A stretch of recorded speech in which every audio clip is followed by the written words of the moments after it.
So as I alluded to in the last part, it's kind of weird to like open these episodes, under the indication that it's been like a week or whatever, because it hasn't.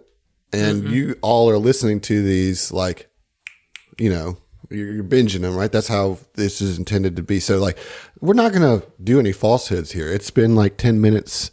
It's been for us 10 minutes since I looked at you. Exactly. It seems like part 3 is going to start with referencing bad songs. Hey, shut your face. Okay. That's how we brought in 2021. I will take that on the chin for it's been a while, but not Not for 1 week, but very Really fucking a mutiny's popping off right now. I'm about to get bare naked in this lady. Listen, I had quite a few Bare Naked Lady albums, so I can't like hate on it too bad. Hey, I refrained from making a Don Henley joke when we were in the laundromat.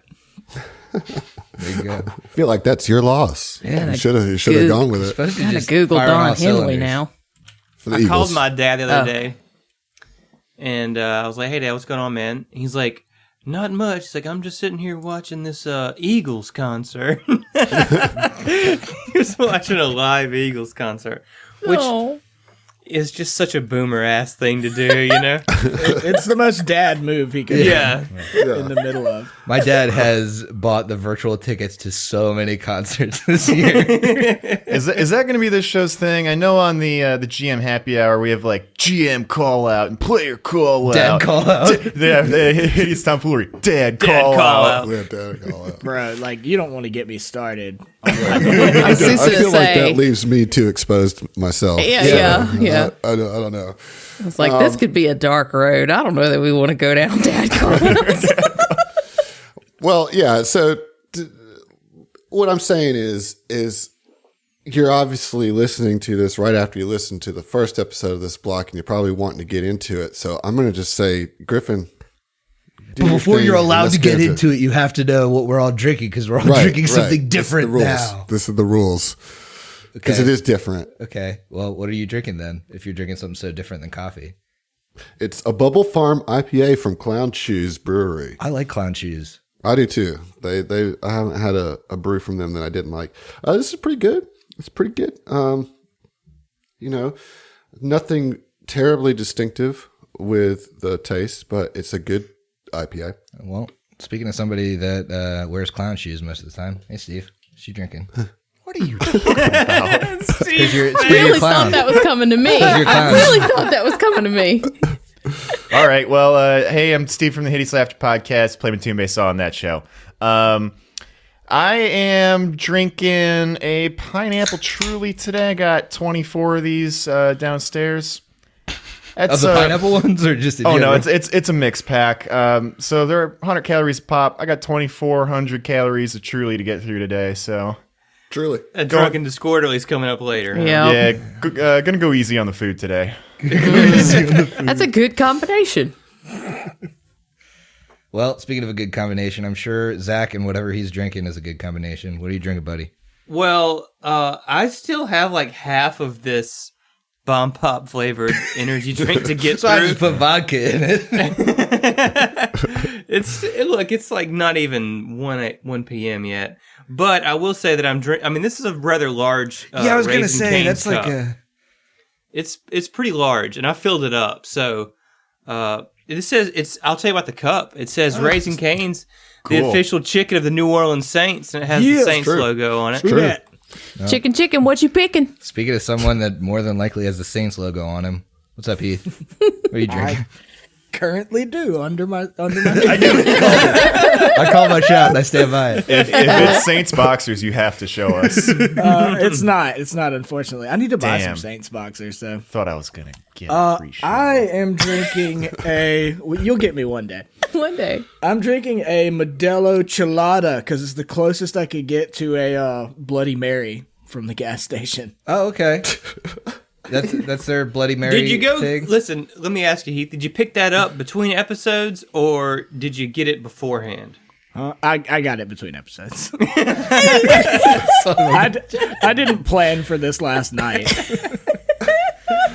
The hand to mouth is just impressive with this. He just slips out. I mean, like at this point, like I have the utmost respect for it. You know? I mean, for what it's impressed. worth, Heath lives like a minute. Yeah. I from could throw a rock maybe. at 4 different gas stations. This isn't going to be a text-heavy episode, right? I'm just going to slip out real quick, give myself a 6-pack.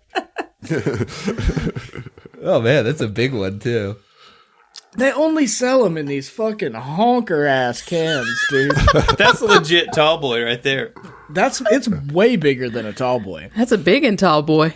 Yeah, but it's like, I mean, it's like if a Bloody Mary was with beer instead of vodka. Pretty Ain't much. mad at And it. I actually really like them. Yeah, I've had them before. That's a michelada, right? Or michelada? I don't know how to pronounce it. It's just called a chilada. I think it's a michelada if you use like Michelob. Yeah, I've had the Bud Light ones, and surprisingly, they didn't suck. They didn't just suck. comes Somebody down who to- doesn't suck. Hey, Emily. Sorry, I was like, what am I gonna do with this one? Speaking of enchiladas, speaking of tall boy. Speaking of less than How Bloody do you Marys, pivot off of, I went to the gas station in search of a Bloody Mary? I was like, speaking of someone who likes to slip out. oh man, I went with the best one I had. I appreciate your attempt. And wow, okay, my dog's like losing her shit. I appreciate your attempt, Griffin. And I'm just gonna lean into it. I haven't changed much. Well, that's not true. I'm still drinking coffee, but You changed your shirt. I changed my shirt because y'all know how Yavari rolled a one, or rather, I rolled a run for Yavari. I did that with my coffee a few minutes ago between takes, and I spilled it like all over myself. So I smell fabulous, but I may or may not have burned my boobs. And it hurt a little bit, but I got a fresh cup of coffee, got a fresh t-shirt, and I'm ready to roll. Well, speaking You of put some somebody that likes to- Neosporin on that boob? Don't even worry about it. It's going to be put some fine. tussin on it. Put some tussin on it. Some Speaking of someone that likes to tussin. feel the burn in his boobs, hey, it's me. There you Griff, go. It's me. I'm drinking a Crook and Marker grapefruit. I really like these. Costco just started selling really big packs of them. And I think we should get into it. With a let's slurp? do it. Let's do it. So No, we've evolved above slurps, Emily. Oh, get out of This here. is sci-fi now. yeah, It's post-gap. Cyber Post-slurp. slurp, baby. Cyber slurp. Cyber Team slurp. Cyber slurp. Ooh. I like it. okay. So you guys have made your way under the Sony mat, the Sonic laundromat, the sci-fi space laundry, and into the basement and through the basement to these ancient caves called the Caves of Pilgrimage. And as you make your way down, let me just remind you that one of your tasks here is not only to clear out these caves, but to do survey work on the caves to establish what all the different areas of the cave could be potentially used for in relation to being a refugee camp. Are you giving us free reign to be completionists in this cave? Is that what I'm hearing? Yes, I don't really think there's an option to not be a completionist. No stone unturned.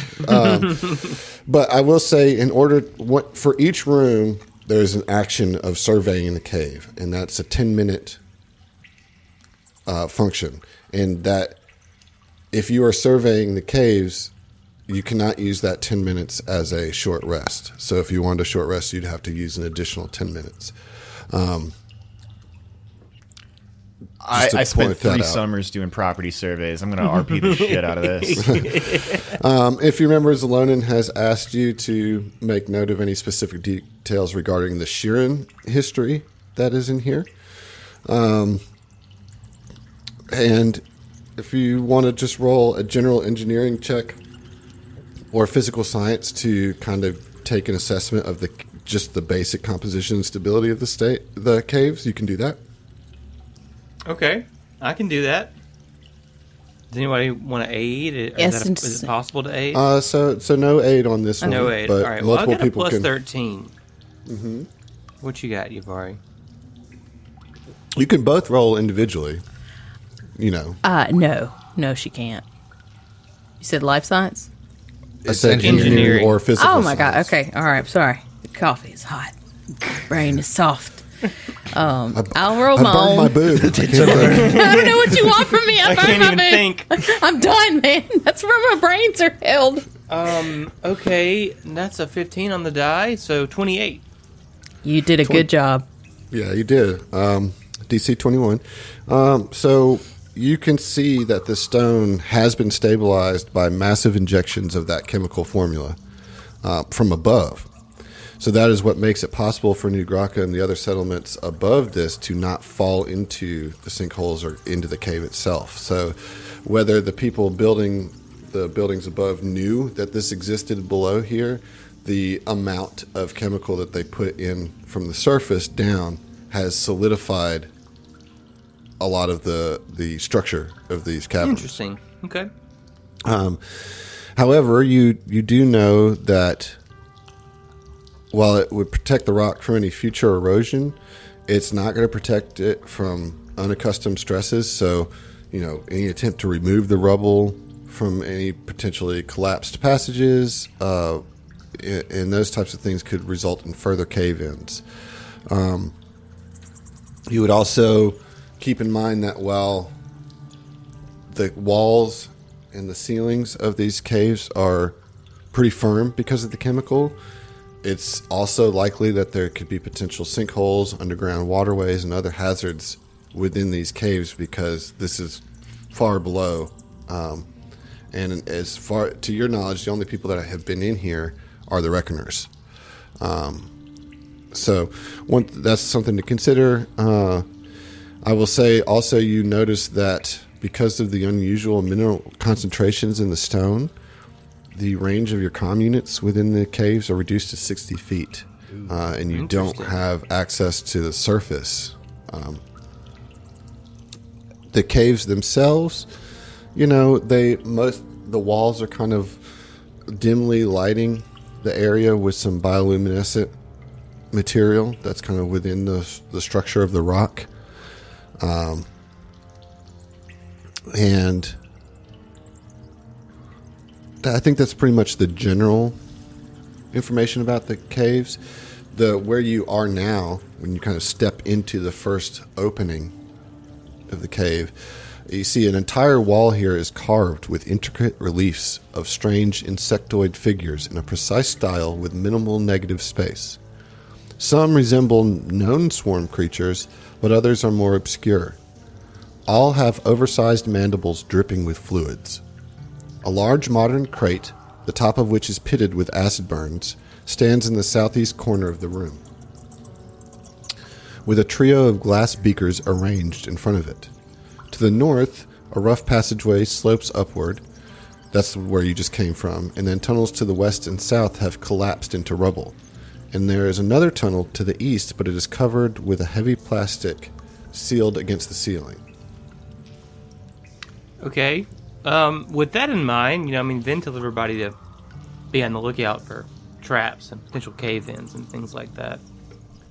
But what's up with this box? A crate? So yeah, there's crates and there's reliefs, and so with the crate, you can certainly roll a perception check on the crate.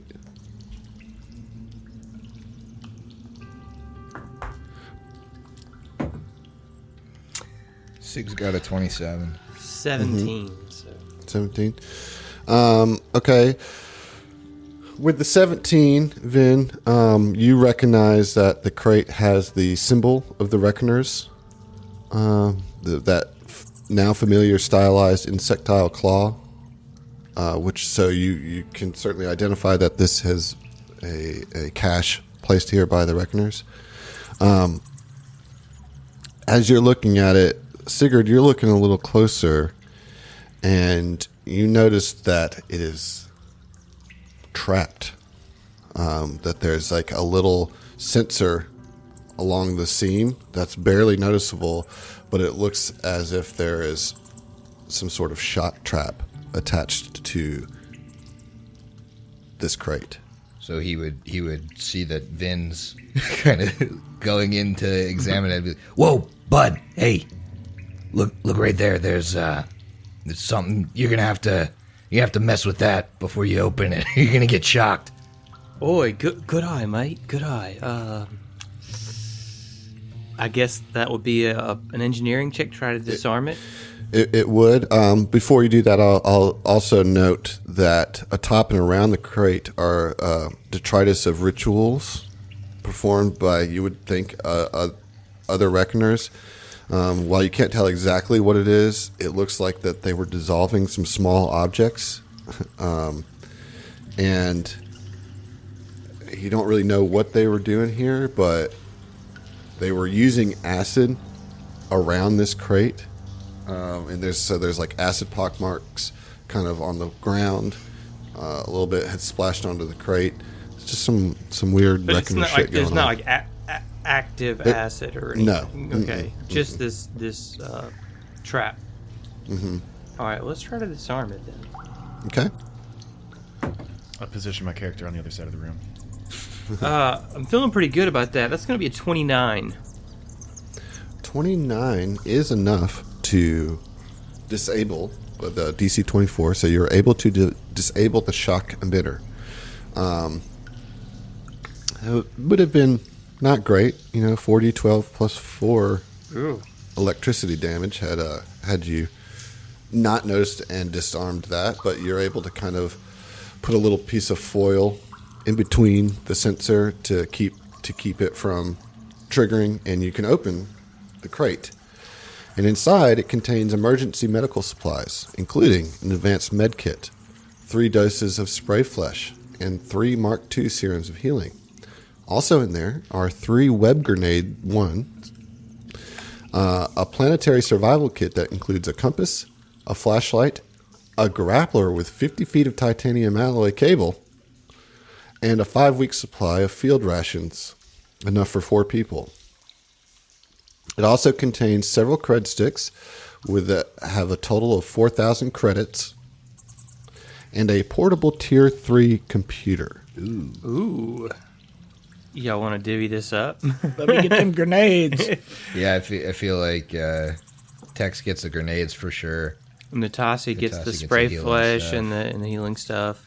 What was the very first thing? Was that an advanced med kit? Advanced med kit. Do you Advanced have one of med those? kit. Everybody else better back the fuck off of that. No. You can have it. I mean, I'd argue, Natasi's you. one eye gets really bright Yep. red. I'd argue that Vin should have the Tier 3 computer. For sure. I think I want the Tier 3 computer. I also really, obviously the 4,000 credits will split. Yeah. I want the grappler. I guess that's the planetary survival kit, but the grappler with 50 feet of titanium alloy cable, that sounds... Yeah, it's a grappling. It's a Batman grappling hook. Yeah, so. yeah, okay. All right. It sounds like you can take that. Do you want to take a look at that computer? Sure, yeah. Let's just check it out. Is there any get kind of security check on it? So it's locked, but not trapped. But you're going to need to roll a computer's check to kind of hack through the... Well, funny enough, Vin is a hacker of sorts. That is, my friend, a dirty 20. Ooh, that is not enough. I apologize. Okay. Somebody else wanted to give it a shot. They can, but... I don't think anybody 20's not even gonna has do it. computers. Yuvari does. I'll try. It ain't gonna be pretty.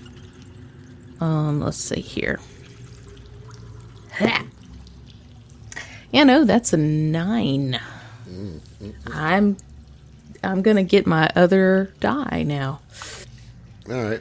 Well, you can try again the next day, Vin. But as of now, you're unable to hack into it. So there's also the carvings. They're not important. Right. If anybody does want to study them, that would be a culture check. I'd roll a culture. Yeah, I'll do the same. Oh, okay. Natural 16. Unfortunately, it doesn't get me that high, but it's a 21. Yeah, I Okay. got 17, so you got me. Anybody else rolling culture? You can't do that unskilled correctly. All right. So with the 21, that is the DC. So you can recognize that the carvings are made with outdated laser technology, very likely Sheeran in origin, dating from the early period of the Sheeran Exodus. These carvings suggest that the ancient Sheerans used these caverns for a ritual purpose when they first came to Eutraneous. Everybody can roll a perception check on these now that that's kind of been relayed. Oh, no good. I'm at an 11. It's going to be a +4 for Yavari and Tex on this Wow, perception that's check. Why? awesome. Because they're blessed by Hylaxes, so their eyes got better. Duh. Yes, Is it obviously. because they speak Sheeran? It's particularly because of their Hylax. Oh, okay. blessing. I was about to say, because I speak Sheeran. I got a Yeah, 29. but you're an imposter, so it's a -4 for you. Exactly. It's a -4. Okay. Well, I'm gonna put it on the board because I natural 20'd that check. Awesome. I got Thank a God. 23 on the perception. So what does that take it to, Heath? That takes it to a 27. You notice that some of these stylized swarm figures that you see here actually form into words. And so you can parse that to read "Awakening to the Nightmare." And so you see that there's this particularly gruesome depiction of a hunter swarm creature sitting, it's like right above the crate actually. And so like what you're seeing here is kind of what looks like the beginning of the Sheeran Exodus, when they first gained their own mind, and saw the horrors that were the swarm. So it's, awakening to the nightmare. This was them gaining their own individual consciousness and separating from the swarm. Tight. That's very pleasant. I informed the party of what it says, for sure. Yeah, and then I assume you guys want to do the surveying here, right? Yeah, we would survey. Does it take all of us 10 minutes to survey, like together? If it takes at least 3 people to survey within 10 minutes, so yeah, I mean, I don't think anybody really needs a short rest anyway, right? Yeah, I would just argue that, like, Vin with his new operative level or something, like, we know that there's the dampener affecting our comm units. I would say it might be prudent for one of us to go up where we're not dampened and at least send a message to Najiri or someone else that says, hey, we found the entrance, we're going down. If we're not back in, there's a high risk of cave-in. If we're not back in X amount of time, you might want to send somebody for us because we might be trapped. We're not going to be able to communicate while we're Can I get back to the surface? Yeah, so like, oh, absolutely, yeah. Okay, well then, Vin will go up. He'll just send a message on his comm unit once he gets a signal. All right, and while you guys are thinking about communication and all that and surveying here, you come to the conclusion that since this chamber is the closest to the surface, it's the only real option for a communication center. So what would need to be installed here is a signal receiver that can boost signals kind of beyond the natural minerals that are preventing things to go out. So you would need to have a signal receiver here that would run up with data cables that run up to the surface, to an antenna that runs up to the surface. So that way any refugees that were here could remain in contact with the SDF as long as those communications devices were maintained and operated. So that's a good call. Like if they were to turn this into a shelter or something, they'd need that. Yeah. Gotcha. And so aside from, Vin, you come back down after delivering the message. The message was well received and, you have no problems there. And so it looks like, while there are 3 tunnels that lead out of this room, 2 of them are caved in. And so there's basically this plastic tarp that is separating this room from the next to the east. Well, folks, I think You know, we can deal with the cave-ins on our own time once we've made sure that this is safe. But I don't want to dig out a cave-in if there's something down there. I agree. Yeah. So, let's head through this door here then. Pointing to Yeah, the east. and again, it's not even like a full door. It's like, think about, you think about like science experiments, like sites where they have these kind Thick of plastic. just thick plastic shields. So I mean, you're able to move through it without any problem, but this was obviously installed by reckoners, not part of the structure of the caves from ancient Shirin, So yeah, you guys kind of push that aside, and it opens up into another area. And as you kind of step into there, you see that there are visible layers of sediment forming waving striations in the walls of this beautiful open chamber. Regular hollows have been carved in the wall to retain water and colonies of bioluminescent algae, which light the chamber like organic lamps. Thick blue-gray lichen covers the floor, rising up in fern-like tendrils near the northern wall. Flickering holographic displays line the southern walls, projected from hidden emitters. The westernmost display shows a meticulously ordered garden with flowers of every description, withering and growing anew in a never-ending cycle. The central display depicts a series of rolling hills covered with short grass. Every few moments, a herd of alien beasts passes through the landscape. It's Texas. Riddled with static, the easternmost display shows several terrifying long-legged creatures slowly surrounding a family of sleeping Shirins. The image resets just before they attack. Weird. Everybody roll perception checks, please. This is giving me weird, like, Harry Potter Daily Prophet vibes. Like the images that, like, move to yeah, a certain yeah. point and then stop and reset. It's very, very similar to that. Ooh, okay, I got a 26. Don't even worry about it. Yeah, same. Don't even worry about it. 18. Yeah, don't worry about that. I wish I could say don't worry about it, but I rolled a natural 1, so I got to put We it do on have to the worry board. about that. We don't have to worry about that. I will say, though, with that 26, Sigurd, you do notice something moving in the lichen. And I need everybody to roll initiative.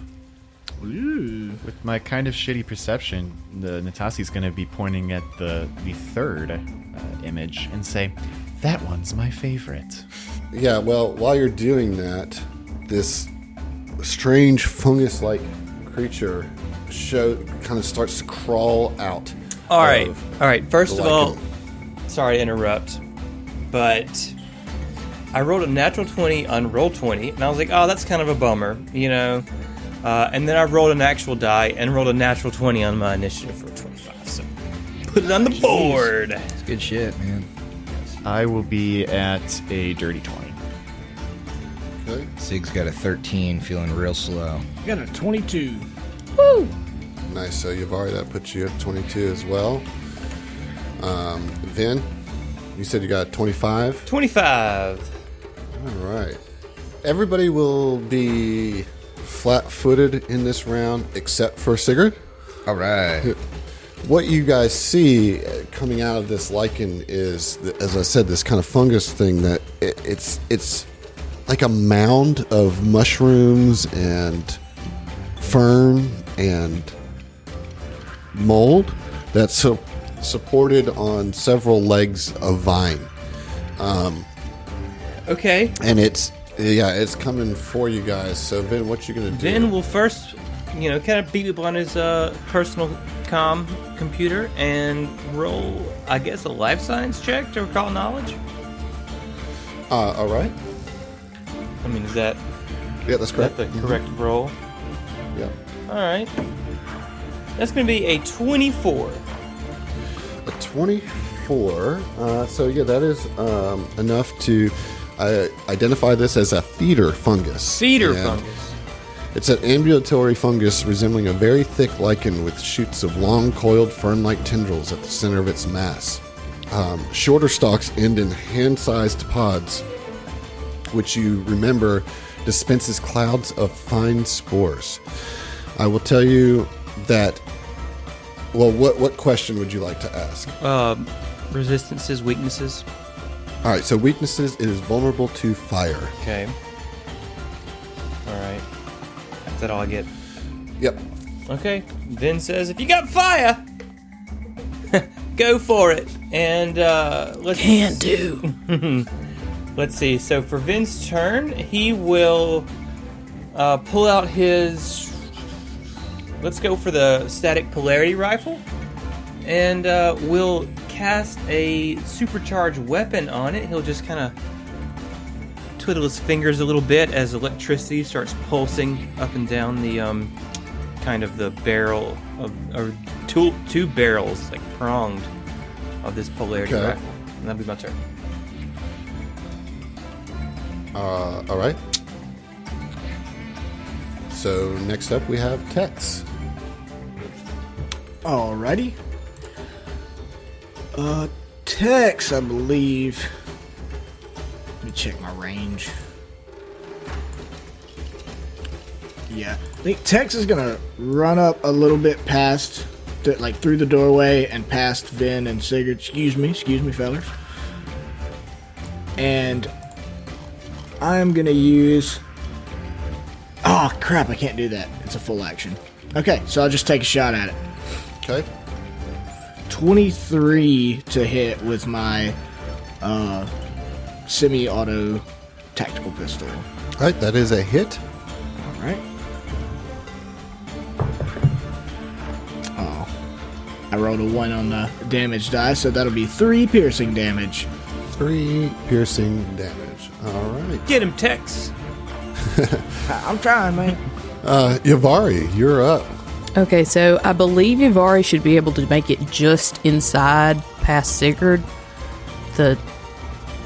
This doesn't like grid properly for me. Yeah, you can stand right in front of Sigurd. Yeah, so sorry, I'm blocking your shot, Sig, but I don't really shoot.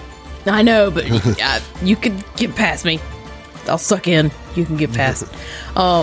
And as soon as she gets up there, she will kind of flare out her wings a little bit for just a little drama. All right, well, now you're just rubbing it in. I'm sorry, I'm excited. And as she says that, she will use her breath weapon. Oh, fuck yeah. Oh, shit. Okay. So that's going to be a 30-foot cone. And here I go. Oh, nice. That is going to be 10 fire damage. It's a DC. It's a reflex save. Okay. 13. All right, well, that's a natural 20 on the reflex save, fuck but it you're does. still going to take half damage, half of vulnerable damage. So you said you did 10 damage, right? So that takes it to 15. So half of that would be 7 points of fire damage. And then I need you to roll a fortitude save. Well, all right. You know what, Adam? I'll do that. And also, fuck you. Okay. That's going to be an 18 on the die plus 5. Hey, you're fine. You're totally fine. Totally no fine. big deal. Does No she big happen deal. to notice anything as she steps up and has to take that fortitude save? Yeah, that you kind of stepped into what looks like a little spore cloud. Can I say, like, watch the spores, they smell funny? Yeah, you do say that. Natasi. Okay. Moving into this new room, we are kind of blocking the passage to get in, to get anywhere relatively close to this fungal creature. Natasi, noticing this, is going to delay her turn till after Sigurd to see if that clears up a little bit. He did just mention that he doesn't shoot, so I assume he's going to move up and smash with Betty. All right, so Natasi is going to delay until after Sigurd. All right. I can dig it. That would put you up, Sigurd. Okay, Sigurd's gonna move in. He's gonna double move which for the first time in this combat will give him a point of entropy. But he's going to go 5, 10, 15, 20, 25, 30, 30, 35, or 30, 40, 45, 50. So he's going to be up in the corner, hoping that his double move, and now he's threatening, is going to help Yvari if she wants to engage this thing in melee combat with a flank. All right, that is going to provoke an opportunity attack. Ooh, does that reach? It does. Awesome. All right, well, with a... I have a quick question. Would that provoke when he was adjacent to me? It would provoke when he moved through this square right here. I didn't, though. I moved down along the bottom. Sorry. I couldn't do my path. So I went into Yvari Square, into Texas Square, down along the bottom, diagonally up. So I tried to stay 5 feet away from it, but if it has 10 feet so reach. that would have provoked as soon as you moved into this square, which is, well, this square. No. Yeah, as soon as I moved here, That would have been the 10 feet reach. That would have been the when I moved out of movement. yeah, because I entered 10-foot reach there, right in front of correct. Tex, and then when I moved out of that square, it would provoke right there. Yeah. Yep. So he Then would be shelter- adjacent. Shelter ally. So Okay. you're going to get a plus So- 3. You can't do that because you're flat-footed, so you have no reactions this round. Well, I don't care for that, Adam. I want to do something cool and helpful. Fuck. Fine. Just sit over here and be sad. In the immortal words of Pete, I guess you'll just go fuck yourself. Guess I'll just go fuck myself. So with that attack of opportunity, that is going to be a 25 to hit KAC. 5 will hit. All right. Does that exceed your KAC by 4? Nope. Okay. So you will take 10 points. I'm sorry. 15 points of bludgeoning damage. Ooh, baby, you activated my trap card because now I have 3 points of entropy. 1 for start of combat and 2 for the movement. 1 for start of combat, 1 for the movement, 1 for getting attacked and being dealt damage more than double my level. Cool. 3 entropy points then. Vanguard. Here we go. All right, so you do get into that position. You will also need to roll a fortitude save. That's what I thought. Fortitude bonus is good. We'll see. This might hurt. That's a dirty 20. All right, that is fine. So you are able to resist the spore cloud. What would you like to do? That's all I did, Adam. I That's all you moved got. twice to get around. Gotcha. All right. Natasi. All right, Vin did vacate the square that she wanted to move into. Got this goddamn dragon flapping her wings in front of me. I can't see a thing. She's going to move up behind Avari to that spot that Sigurd vacated, and then cast a spell. So earlier I picked up a set of Defrex hide armor. So it's like covered in fur pretty much. I'm gonna say that it's pure white. But then Cruella DeVille. yes. It start all of the fur on this armor starts to stand up as it seems like it kind of has some static electricity build up on it, like if you rub a balloon on top of your head or something, and it's kind of this crackling red energy as I have cast reflecting armor on myself. All right. And no move? No, I moved into the square that Sigurd just vacated. Gotcha. All right. So you got a little reflective armor on. Moving in is now the fungus's turn. The fungus is going to take a guarded step to the left away from Sigurd, and then is going to lash out with one of its tendrils at Tex. What? I'm And- obviously the biggest threat.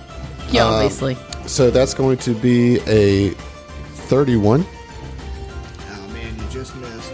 And I assume that is above your KAC by 4. So you are grabbed. So the attack, if the attack roll equals or exceeds the target's KC plus 4, the creature also automatically grapples the foe. So you are grappled. It doesn't beat it by 13, does it? What was the total? 20 or 31? 31, yeah. I mean, 18 is. What's your KC? It is 17. All right, so it does beat it by 13 then. So you are actually pinned instead of grappled. So for pinned, that is going to be that you cannot move, you're flat-footed, and you take penalties to the same attributes as for grappled, but the penalty is -4. So that means a -4 to AC, -4 to attack rolls, -4 to reflex saves, and dex-based skill and ability checks. And you cannot make. Okay. I'm not attack. gonna have any fun in this fight. So you guys see as this fungus just lashes out and like wraps around Tex and just pins him to the ground. And you're also going to take a little bit of damage from that. Just go ahead and kill me, just while you're I'm at trying. That's 14 points of bludgeoning damage. it. You're well on your way. And that is round 1. Round 2, back to you, Vin. Okay, so Vin is going to move, possibly provoking an opportunity attack. As he moves around the southern. Definitely will provoke. Okay. Yuvari, you can use your ability here if you would I like. would like to do that. All right, I doubt I'm going to hit, though, with a 17 A 17 against EAC or KAC? KAC. And what bonus does Yuvari give me? plus 3. And then I also get +4 for mobility, so no, that's not going to hit. All right, so yeah. All right, so Vin just... another one of those tendrils just kind of snap right and next just to your kinda head, but jukes doesn't it, connect. Yeah. And then Yeah. he's going to... This is part of a full action, by the way. I'm doing a stunt and strike, my new operative class feature. So you can move up to your speed and then make a single attack with a weapon. And before you do that attack, you roll I'm going to roll a computer's check Okay. to inflict a condition with my dirty trick feature. All right. And so the DC is going to equal 20 plus the target's CR. Yep. And that's a 17 on the die, plus 13 is a dirty 30. Oh, baby. So that is a successful trick. All right, I'm going to inflict the entangled condition. And what happens is, like little holographic, like wires and vines just kind of like entangle the creature. And essentially, You use my own things against me. yeah, so Wait, does it can speak? That's what he says in his mind. Entangled gives you a -2 penalty to your ACs, attack rolls, reflex saving throws, initiative checks, and dexterity-based skill and ability checks. Okay. All right, and then we are going to fire with the supercharged rifle. How is it supercharged? Because I supercharged it last turn. Last round. Got it. Sweet. Yep. All right. All right, man, let's get it. And that's an 18 on the die, Yes, plus sir. 6. Yeah, you're Yeah, good. 24. That's gonna get it. All right, so let's do the 1d8 damage, and then 46. That's a 5, and then 46. Ooh, 6 for 11. A 2, 13. Another 6, 18, and a 5. So 23 electricity Goodness damage as these gracious. holographic circular runes appear at the end of the barrel of Vin's gun, and just this massive wave of electricity just shoots out, blasting it. I mean, you just blast all sorts of mushrooms off the top of this fungal mound. I mean, just like all sorts of spores and fungal goo just explodes off the back of this thing. It's still standing, but that was a tremendous round for Vin. Huge hit there. Boom! Tex, And it's entangled until my next turn. it is entangled. So Tex, you are pinned. So you basically have one option here, and it's to try to escape, which is going to be an acrobatics check. Right. So 25. All right, so let's see here. It's going to be, the DC is going to be 10 plus the grappler's KAC. It's 27.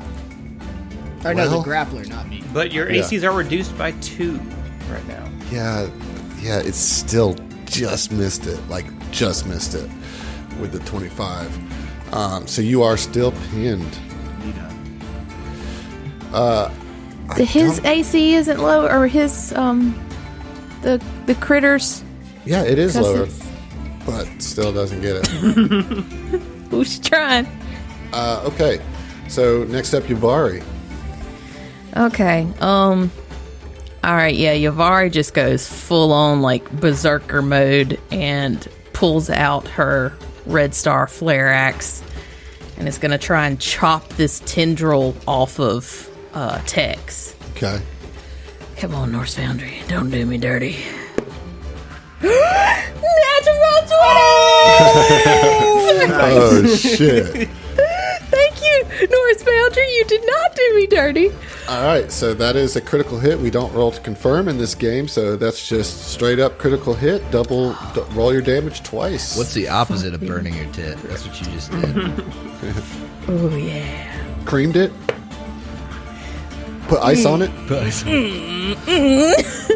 Oh, in okay. your So butthole. that's Yeah, that's probably fair. That's probably accurate. yeah. Sounds good. Okay. So do I never get crits, I'm sorry. Do I double my You roll your modifier? damage twice. And like, then you I- basically roll your damage twice. So Uh-huh. that means that you'll add the modifier to each roll.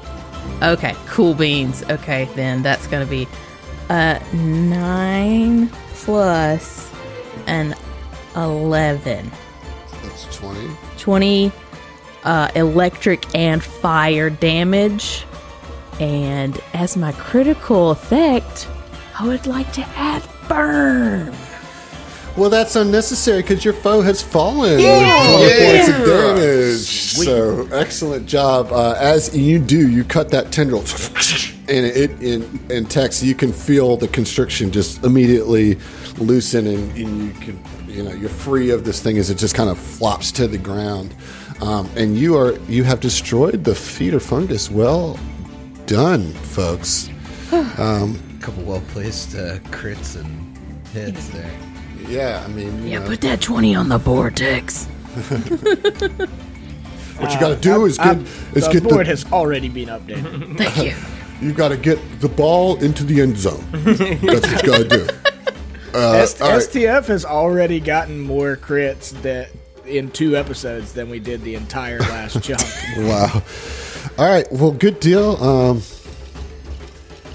I think that we'll stop here, take a break, and come back and explore more of these caves. So finish your drinks, get a new one, and we'll see you in just a minute. Okay. Thank God for that 3 damage I did. I didn't do any, but I got Actually, I got 3 if you extra had points done and I that, lose now. her shot wouldn't have killed. I'm losing smart for you, man. Yeah, appreciate it.